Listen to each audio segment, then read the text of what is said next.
سڵاو ئەم کاتتان باش پێشنیوەڕۆی ئەمڕۆ ڕووداوێکی تەقەکردن و ڕوویدا لە نێو وەزارەتی کارەبای حکوومەتی هەرێمی کوردستان.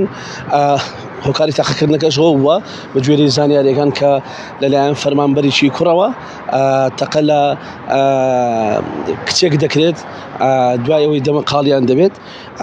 دوای ڕووداوەکە کە کچەکە با بڵێن ئەو کاتەکە تەقەی لێ دەکرێت دوو گولەی بەردەکەوێت.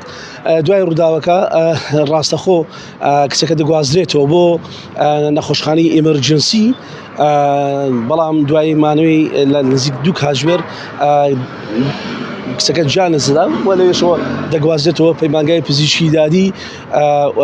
لێرە ڕێکارەکانی گیان لەدەستدانەکە ئامادە دەکرێت و لێرەوە تەرمەکەی براوە ماڵی خۆیان.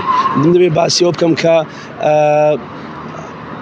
باس لەوە دەکرێت ئەم کوڕە دڵی بەم کچەوە بووە کە چەند ڕۆژێک بەر لە ئێستا کچەکە مارەبڕ کراوە و شووی کردووە و هەر ئەو کاتێکە تەقە لە با بڵێن کچەکە دەکاتن کوڕەکە ڕاستەخۆشی دەبورێتەوە. دوای هەر لێوە پۆلیس دەستگیری دەکەن، کوڕەکە دەستگیر دەکەن تا ئێستاش لێ کوڵینەوەکان بەردەوامە.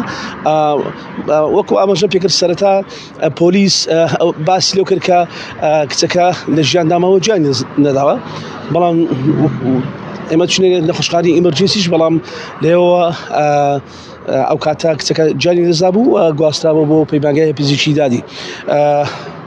بەگوێ ئەو زانیاریانە من هەمە کچەکە تەمەنی 25 ساڵە و کوڕەکەش هەر فەرمانبەر لە وەزارەتی با بڵێن کارەبا، بەڵام بەشەکانیان ئەوانەی فەرمانبەر بوون لێی جیاواز بوون.